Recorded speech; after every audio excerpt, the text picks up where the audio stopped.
Olá, muito boa tarde para você. Veja os destaques de hoje do Assembleia em Foco, primeira edição. Polícia Rodoviária Federal divulga o balanço da Operação Natal nas rodovias que atravessam o estado. No Dia Nacional da Troca de Presentes, o PROCON chama a atenção para as mercadorias que podem ser trocadas. Lei da Guarda Compartilhada garante às mulheres a divisão de tarefas, mas é preciso atenção em caso de comprovação de violência doméstica. Cefaz prorroga prazo para pagamento de impostos em atraso. E a luta de moradores na preservação do Parque Ambiental no Araçagi. O Assembleia em Foco, primeira edição, está começando.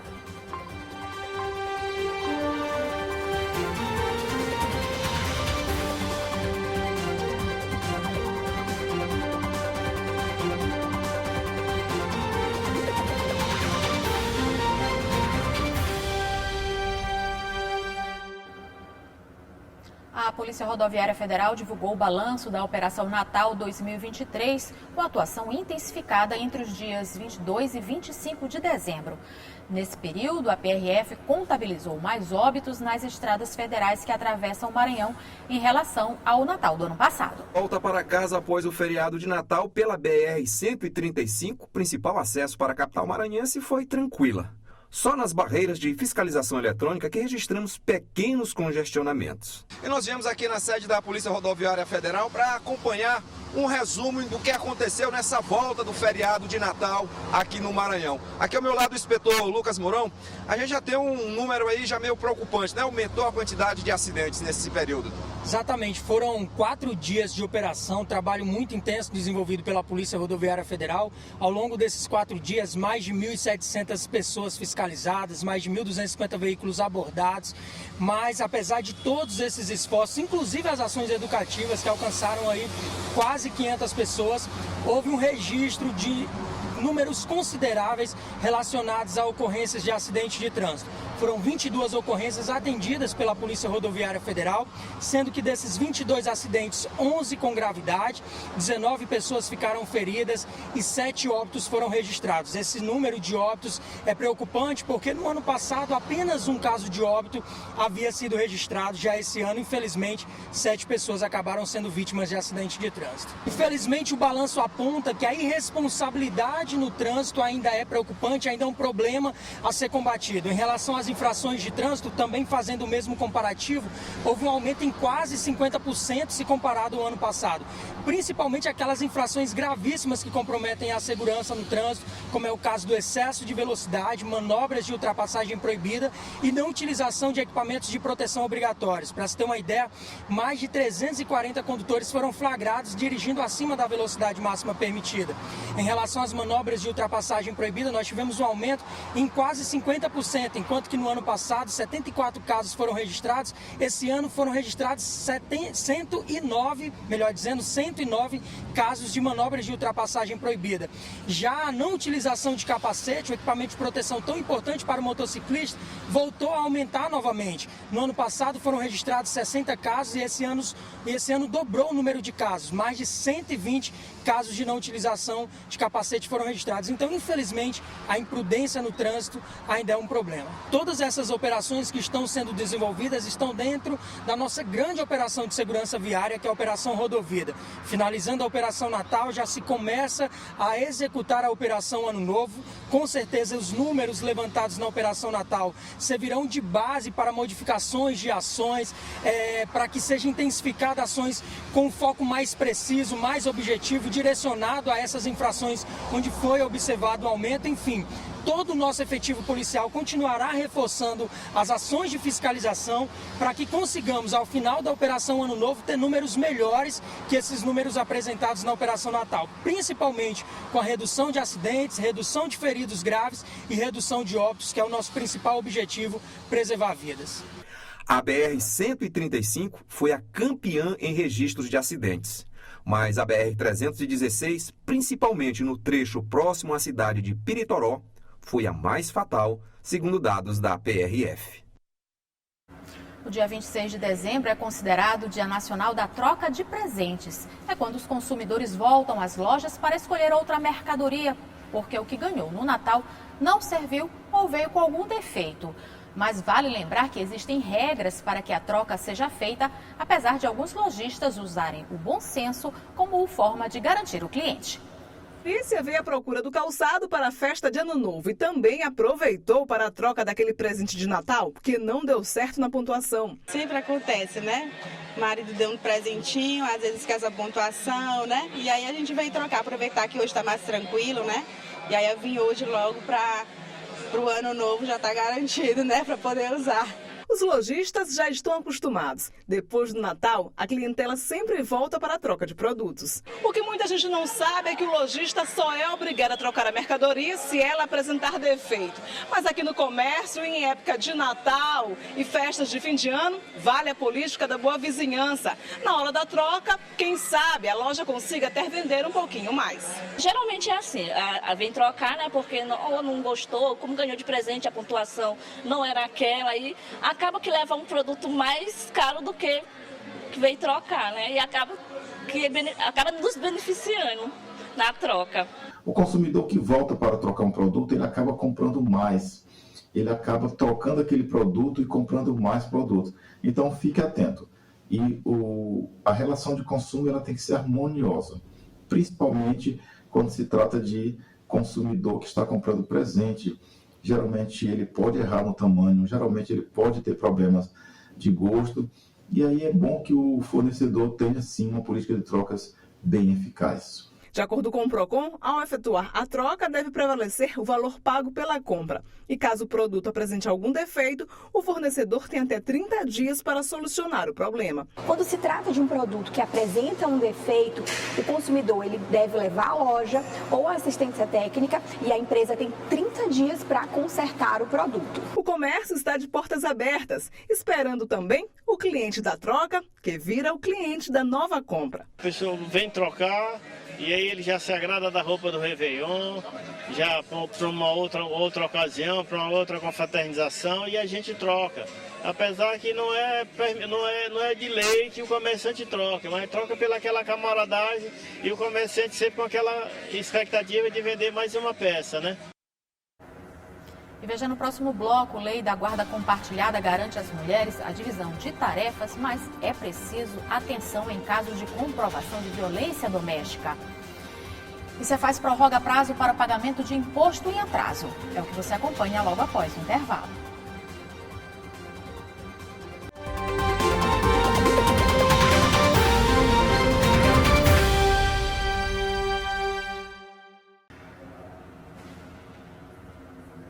Uma lei que entrou em vigor este ano trata sobre os modelos de proteção dos filhos na guarda compartilhada. Apesar dos avanços, é preciso ter cuidado com situações em que haja provas de violência doméstica. Em vigor desde outubro, a Lei 14.713 de 2023 modificou os artigos do Código Civil e do Código do Processo Civil que tratam dos modelos possíveis de guarda na proteção dos filhos. Duas alterações que, segundo esta advogada especialista em direito da família e sucessões, representam avanços significativos na proteção às vítimas de violência. A lei trouxe duas modificações, uma modificação no Código Civil e outra no Código de Processo Civil. No Código Civil, no parágrafo 2º do artigo 1584, que fala sobre a guarda compartilhada ser regra. E tudo bem, esse texto continua, só que houve uma modificação no sentido de que, salvo se uma das partes disser que não tem o desejo de ter a guarda, ou se houver risco de possibilidade de violência doméstica ou familiar. A representante do Fórum Maranhense de Mulheres explicou que a Lei da Guarda Compartilhada dos Filhos, sancionada em 2010, garantiu às mulheres o direito à divisão de tarefas entre mães e pais. Mas no caso dos lares em situação de violência doméstica, a aplicação da Lei da Guarda Compartilhada aumenta os riscos para os filhos.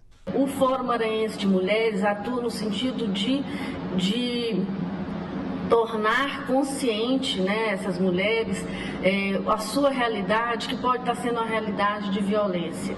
E através, né, dessas intervenções individuais e particulares ou intervenções em grupo, como cursos de capacitação, né, que são ministrados anualmente, né, pelo Fórum, que nós tentamos passar, né, esse conhecimento, né, relacionado à luta dos princípios feministas, a realidade, né, da violência que essas mulheres perpassam e como nós podemos mudar essa realidade, como podemos desconstruir essa realidade de violência que essas mulheres vivem.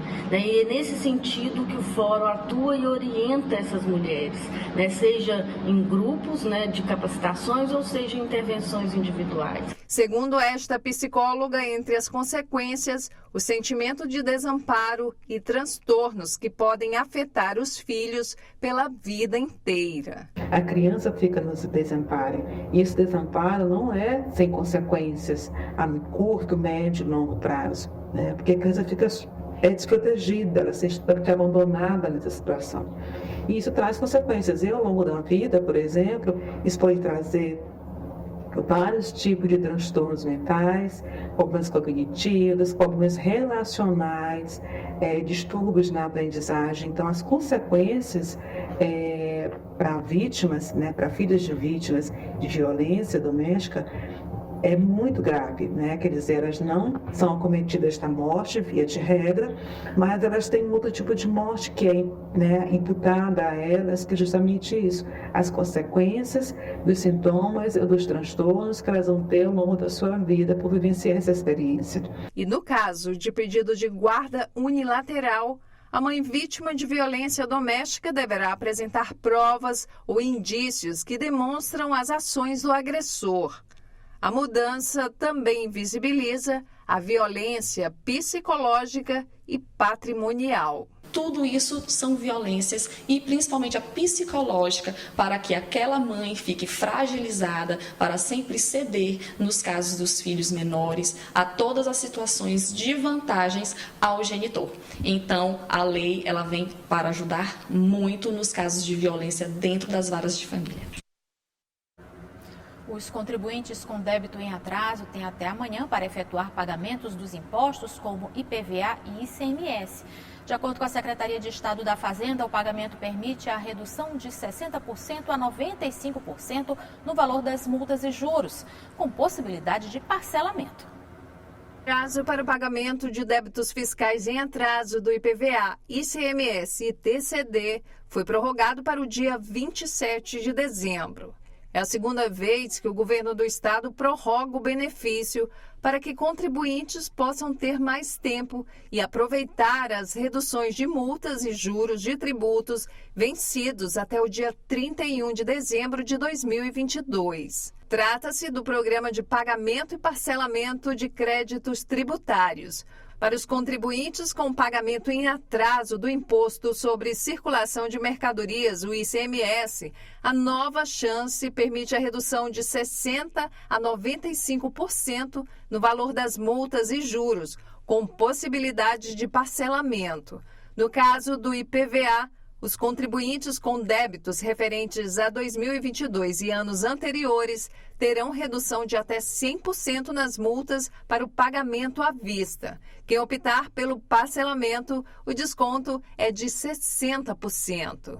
Já para o ITCD, Imposto de Transmissão Causa Mortes ou doação de qualquer bem, os contribuintes em atraso terão redução de até 100% nas multas para o pagamento à vista. E quem optar pelo parcelamento, o desconto também é de 60%. A regularização para o pagamento à vista ou parcelado pode ser feito pelo site da Secretaria de Fazenda por meio do sistema de atendimento Cefaz-Net. É importante lembrar que esta é uma oportunidade muito grande que foi concedida aos contribuintes do Estado do Maranhão para a regularização. O pagamento de débitos em atraso evita que o contribuinte tenha o seu nome inscrito em Serasa, inscrição em dívida ativa, execução fiscal. tanto para o ICMS, como para o IPVA, como para o ITCD. Então, aqueles que têm débitos vencidos e que não ainda efetuaram o pagamento, têm até o dia 27 para usar deste benefício, a redução de juros e multa. Você vai ver no próximo bloco a luta de moradores na preservação do Parque Ambiental do Araçagi, logo após o intervalo.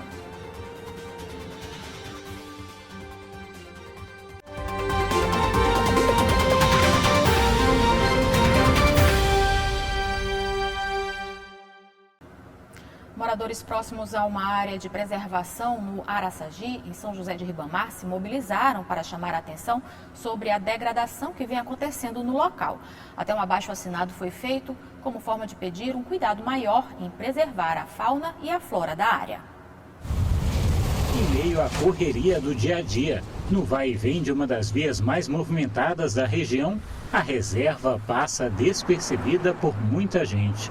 Mas é aqui, na área de preservação ambiental, próximo à UPA do Araçagi, em São José de Ribamar, que encontramos imagens como estas. Água aparentemente limpa, árvores, frutos. Mas não é bem assim. As consequências da ação humana são cada vez mais visíveis, como lixo descartado no local, até mesmo por moradores. Parte da área também está sendo desmatada. A água do rio Jaguarema já sofre com as consequências e a comunidade resolveu se mobilizar. Moradores aqui da região estão se organizando em um abaixo-assinado, pedindo que o local seja transformado em um parque ambiental, como forma de lazer e também de preservação, do mesmo modo que foi feito em outras regiões da cidade, como o Parque Estadual do Rangedor, em 2017. Após 2 anos, em 2019, o então Parque do Rangedor foi inaugurado e vem ganhando cada vez mais investimentos em infraestrutura. Estes pesquisadores da Universidade Estadual do Maranhão acompanharam os impactos da degradação em áreas de preservação da região metropolitana, especialmente quanto aos animais selvagens encontrados nos locais como jacarés. Com esse projeto a gente mapeia os locais de curso d'água de São Luís, que seriam os locais que passavam rios, né? No caso, atualmente estão muito poluídos por esgoto. E a gente mapeia esses locais e vê se tem jacaré naquele local. E após a gente ver que tem o jacaré naquele local, a gente faz a captura e faz a coleta de amostra sanguínea e amostra gástrica, para a gente saber como é que está a situação da saúde desse animal que está vivendo em uma zona poluída, né? As conclusões, segundo a pesquisadora doutora que coordena o estudo, são de que a situação vem se agravando nos últimos anos e as consequências são assustadoras. Infelizmente, os seres humanos ainda não perceberam, né, que degradar o ambiente, degradar esses espaços verdes, acaba agredindo não só os animais, mas também comprometendo a vida da população em geral, né? Então, os animais silvestres, eles fazem parte de uma fauna que está presente no nosso dia a dia e que eles fazem parte de uma cadeia que serve para controlar diversos outros animais que podem ser veiculadores, inclusive, de patologias, de doenças, né, como ratos, né, pequenos mamíferos que podem chegar até as nossas residências. No plenário da Assembleia Legislativa do Estado, o deputado doutor Iglesio repercutiu a incidência dos crimes ambientais e pediu ao Executivo avaliações técnicas para a criação do Parque Ambiental do Araçagi. Aquela área tem sido alvo constante de agressões ambientais ao redor, de apropriação imobiliária, de invasão e, claro, o pessoal que mora naquela região, são milhares de pessoas que trafegam por ali e moram naquela região, precisam, obviamente, de um espaço à semelhança do Parque do Rangedor. Eu tenho certeza absoluta que o governador Brandão vai se sensibilizar, como ele já deu esse grande passo em relação a essa renovação da MA 203, ele vai também olhar com carinho essa ideia do Parque Estadual do Araçagi. Necessidade percebida por quem acompanha os efeitos, seja especialista na área ou não. Que se a gente for olhar aqui, está tudo acumulado de lixo. Sem contar também que é um perigo até para as pessoas que esperam o ônibus na parada, né? Que fica esse abandono aqui atrás, a gente fica bem aqui totalmente inseguro. E sem contar com... A gente está vendo aqui o jeito que está, tudo sujo, né? É necessário que mais tenha-se mais políticas ambientais voltadas no sentido de conservar esses espaços verdes e, consequentemente, a gente vai estar conservando e preservando os animais da nossa fauna, da fauna maranhense. O F1 fica por aqui. Uma boa tarde para você e até amanhã.